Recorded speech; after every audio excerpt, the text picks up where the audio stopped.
Sourcing in procurement and supply.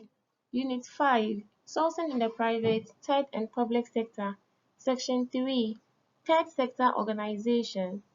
Apart from looking into the nature and forms of private sector organizations as well as what they aim to achieve, we'll also look at what third sector organizations are.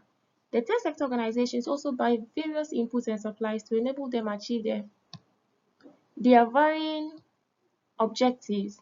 The third sector organizations are most commonly linked to the provision of health and social care, crime prevention and reduction, community transport, sport and recreation, environment, education and learning, housing, employment and welfare, community regeneration, and advocacy and campaigning. Just like the private and public sectors, they were required to procure to meet some of these objectives. Understanding the context of the environment in which procurement of goods and services takes place in the third sector organizations is as important as it is in the private and public sectors. At the end of this section, we should be able to define the nature of third sector organizations, identify the types of third sector organizations, and explain the objectives of third sector organizations.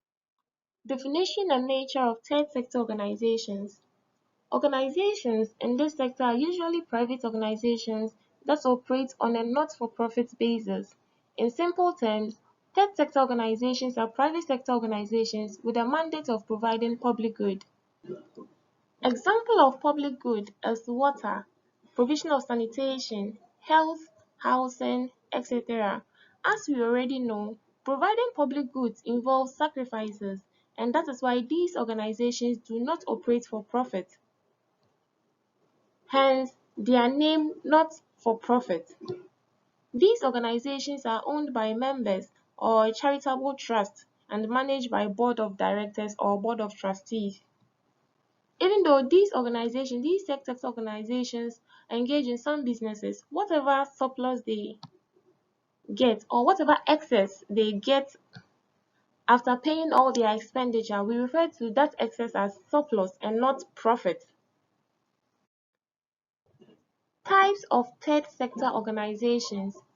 Not-for-profit organizations are sometimes subdivided into further sectors according to their membership and funding. So the first type in this sector is the organizations owned by members or divided according to the type of membership they have, and also ones that are divided according to the funding. These are the two main types of third sector organizations. The first one is in the voluntary sector. The organizations are generally controlled by a few individuals but operate by voluntary contributions of and participation. The funds are used to maintain the work. The second type is in the subscription paid sector. Example, clubs, the trade unions, and professional bodies. These organizations pay subscriptions, right? The organizations are owned by people who pay subscriptions to their members. Objectives of third sector organizations. 1. Raising public awareness of a cause or issue. So for instance, during the Doomsday era, a group of people came together to form a third sector organization, and their main objective was to create awareness of the issue at hand, the Doomsday issue, as well as plead with government to stop this doomsday.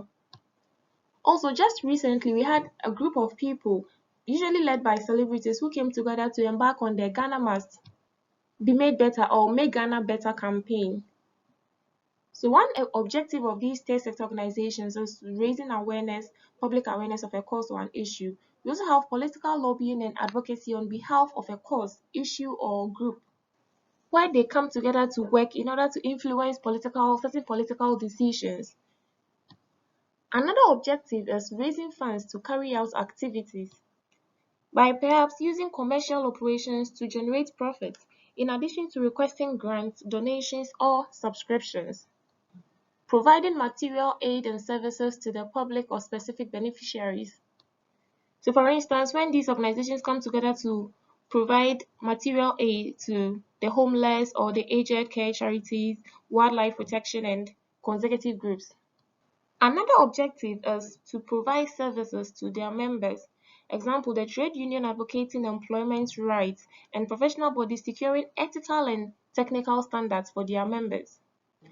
Another objective is mobilizing and involving members of the public in community projects for mutual benefit. This table presents some characteristics of the third sector organizations. First characteristic we have is in terms of their objectives and expectations. Another characteristic of the third sectors is in terms of the market and the users, where beneficiaries of services are not necessarily contributors of revenue or resources. Also, multiple stakeholders and customers. These organizations have multiple stakeholders and customers. They also see to it that service satisfaction is not measured in readily financial terms. Remember, they are not in business to make profit. They are in business to provide public goods to help the public. So once people are okay, once their target customers are okay, then they are satisfied. We can also characterize them in terms of the resources. We have multiple sources of fundings. These third sector organizations have high proportion from sponsors and donors. They also have resources received in advance of service delivery, often with attached expectations. The third sector organizations tend towards strategic emphasis on financial or resources efficiency rather than service effectiveness. In terms of resources, they ensure that strategies and communications may be addressed as much towards sponsors and donors as clients. In summary, third sector organizations have been defined as private organizations that operate on a not-for-profit basis.